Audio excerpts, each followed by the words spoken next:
मैं doctor Jyoti Kumari, assistant professor PG department of Sanskrit, Rajendra college, Jayaprakash university, Chhapra. आज मैं काव्य प्रकाश लेकर आपके सामने आई हूँ।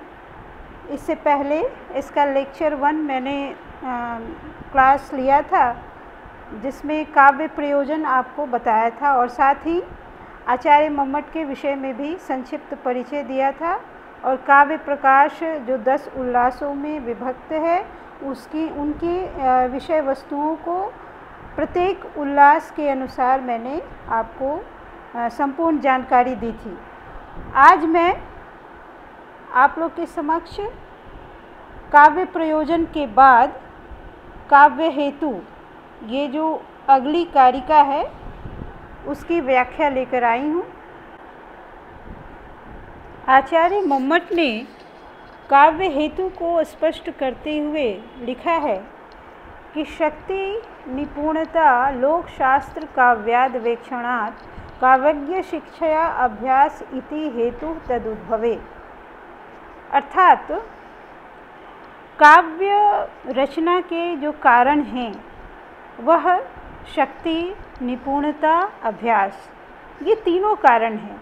इसको हम अलग अलग नहीं समझेंगे। ये एक समुदित, तीनों समुदित हेतु है, मतलब एक समष्टि रूप में इसको समझाया जाए तो यहाँ पे है कि शक्ति क्या है, निपुणता क्या है, अभ्यास, ये 3 शब्द की व्याख्या जानना बहुत ज़रूरी है। जैसा कि आचार्य ने स्पष्ट किया है, शक्ति ही कवित्व बीज रूपः संस्कार विशेषः। यहाँ मैंने लिखा भी है, शक्ति ही कवित्व बीज रूपः संस्कार विशेषः।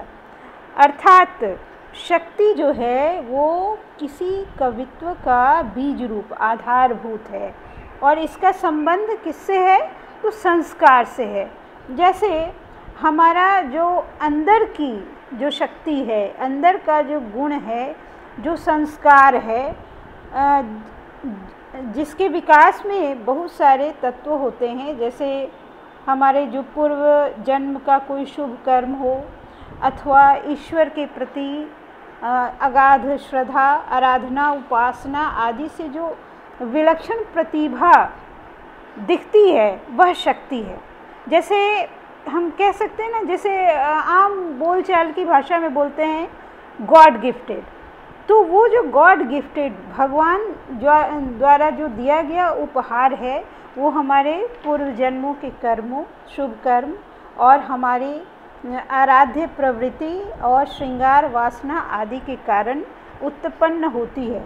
तो इसलिए कहा गया है कि शक्ति जो है उसका सीधा संबंध हमारे संस्कार से है, और संस्कार जो है वो हमारे आंतरिक गुण हैं।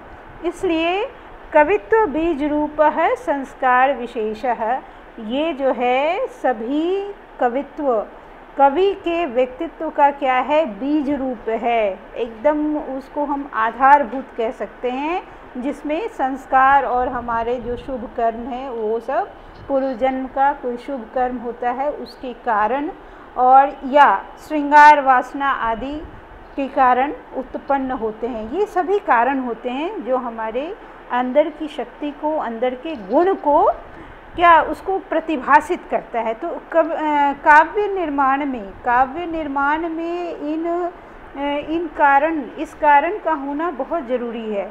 क्योंकि आगे आचार्य लिखते हैं, याम बिना काव्यम न प्रसरेत प्रसृतम व उपहसनीयम स्यात्। कहने का अर्थ क्या है कि जिसके बिना काव्य रचना या उसका प्रसार अधिकता से संभव नहीं है, इस शक्ति के बिना। और अगर कोई इसको करता भी है, मान लीजिए उसमें कमी है, वो शक्ति हमारे पास नहीं है और हम काव्य रचना की ओर प्रवृत्त होते हैं, तो वह काव्य हमेशा सदोष हो जाते हैं, यानी दोषपूर्ण होते हैं और उपहास का कारण होते हैं। इसलिए काव्य रचना में सबसे प्रमुख जो कारण है, जो प्रथम कारण प्रधान है, वो शक्ति है। वह हमारे अंदर की जो गुण है, जो एक स्वाभाविक प्रवाह है काव्य रचना के प्रति, वह होना बहुत ज़रूरी है। और वो क्या है? संस्कार है हमारा, हमारे पूर्व जन्म के जो शुभ कर्म हैं उसके कारण जो उत्पन्न हमारी आंतरिक शक्ति, आंतरिक बीज रूप जो पल्लवित होती है, उससे हम क्या काव्य की रचना करने में सक्षम हो पाते हैं। तो कवि ने यहाँ पे स्पष्ट किया शक्ति क्या है, और मैंने आपको बताया।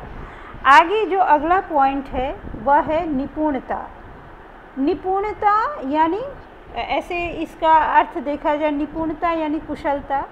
किसी भी रचना को लिखने में हमारी कुशलता होनी चाहिए, और वो कुशलता किस प्रकार आती है? तो विमर्शनात् व्युत्पत्ति, विमर्श से, अध्ययन अध्यापन से।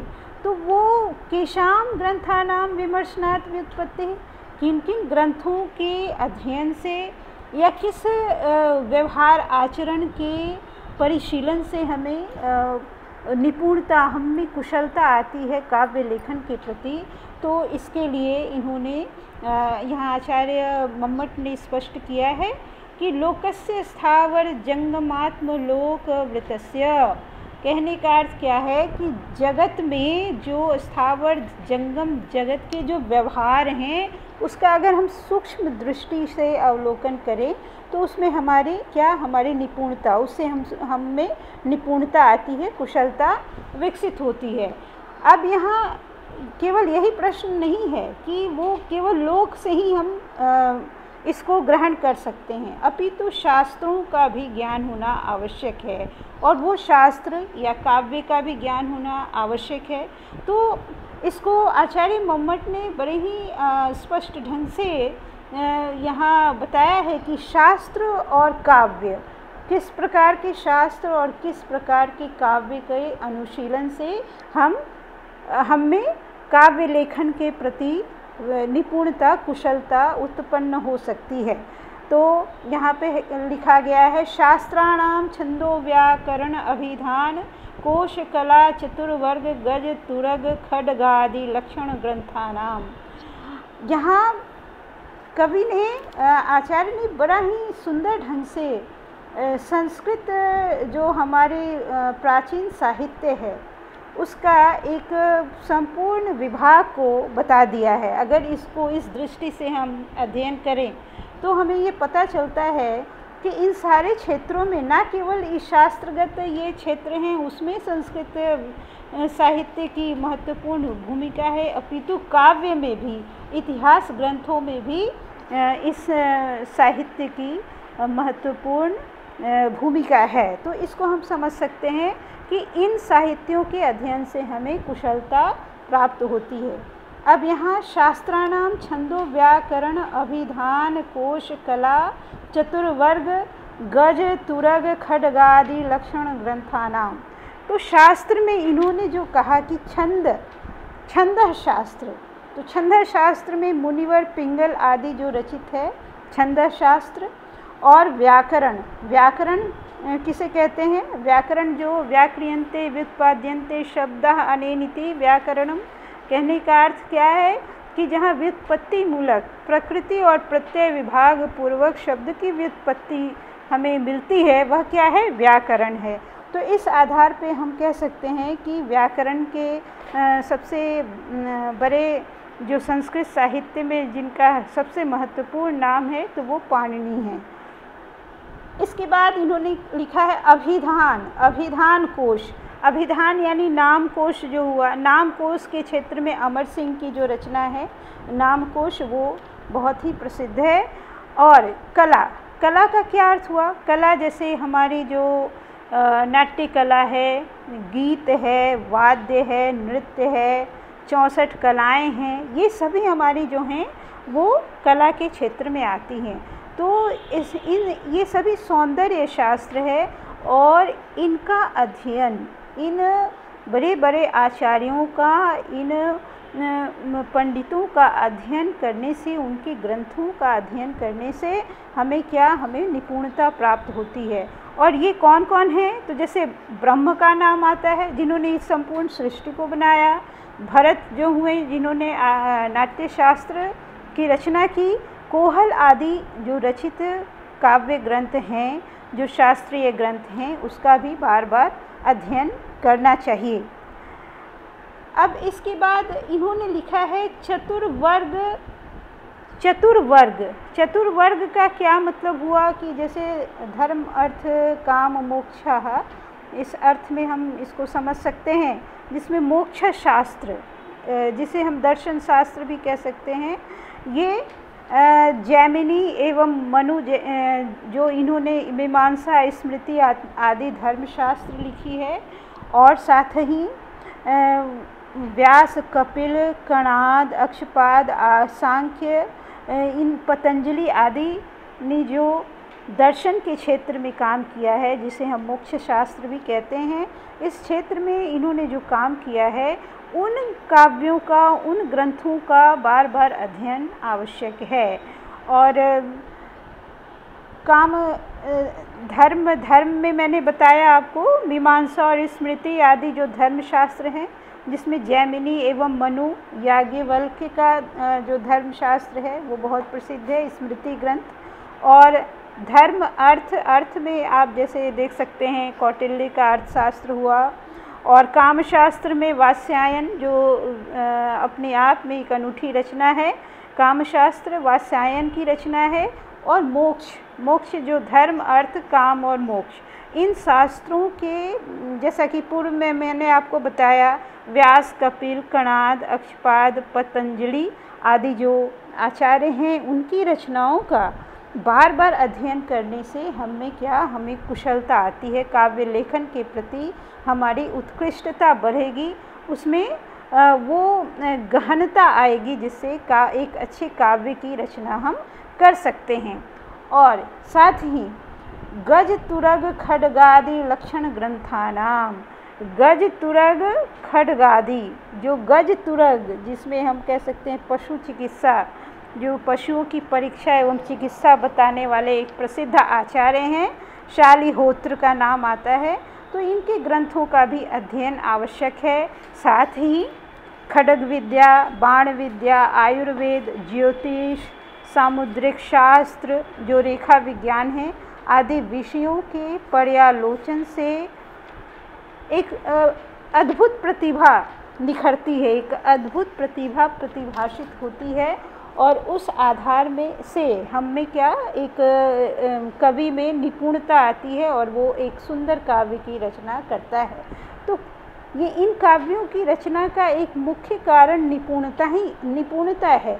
तो ये जो मैंने बताया, ये लक्षण ग्रंथों की विषय में बताया। अब मैं ये यहाँ पे आगे के वृत्ति में आचार्य ने स्पष्ट लिखा है, काव्यानाम च महाकवि संबंधिनाम आदि ग्रहणाद इतिहास आदिनाम च विमर्शनाद व्युत्पत्ति ही।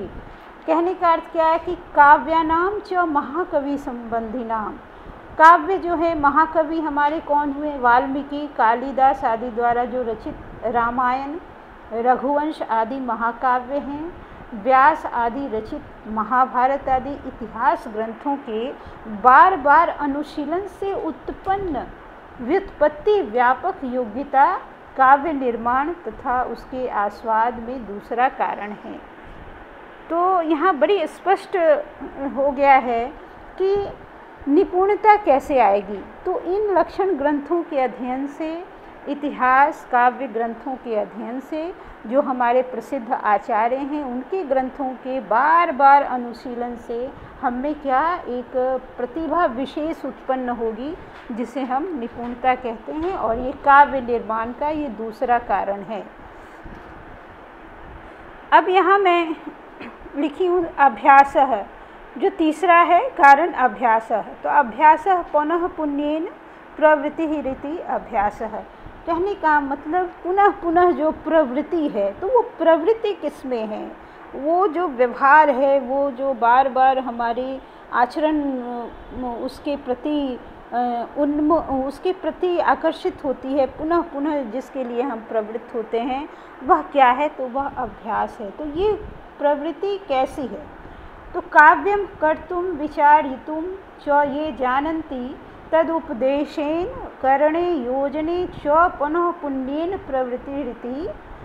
कहने का अर्थ क्या है कि जो लोग काव्य रचना जानते हों तथा काव्य के गुण दोषों की परीक्षा कर सकते हों, उनकी शिक्षा से काव्य रचना तथा उसके श्लोक पद जोड़ने में निरंतर लगा रहना काव्य निर्माण में तीसरा कारण है।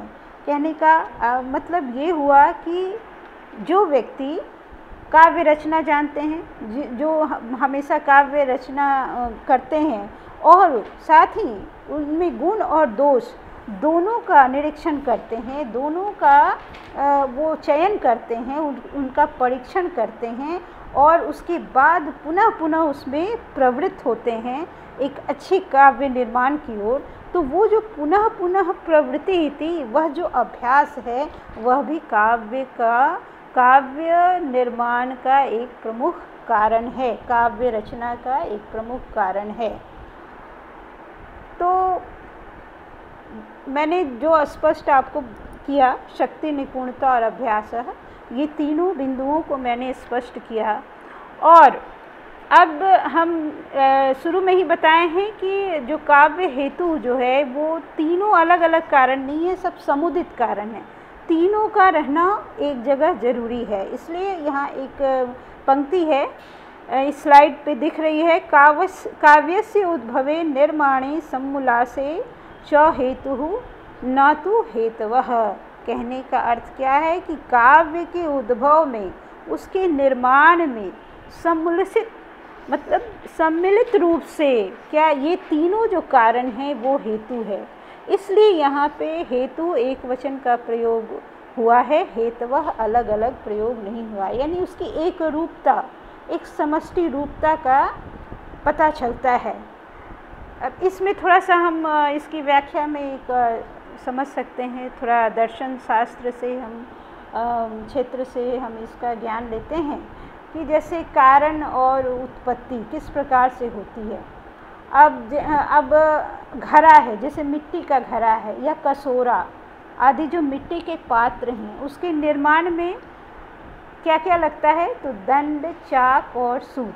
ठीक है, तो ये तीनों जो हैं इसको हम अलग अलग नहीं कर सकते कि ये एक ही कारण से हुआ है।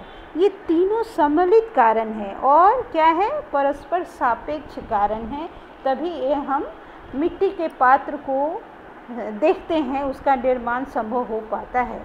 उसी प्रकार अग्नि की उत्पत्ति में तृण, अरणि और मणि ये तीनों सम्मिलित कारण हैं, मिलित कारण हैं और ये क्या हैं, परस्पर सापेक्ष हैं। तो उससे हमें अग्नि की उत्पत्ति संभव हो पाती है।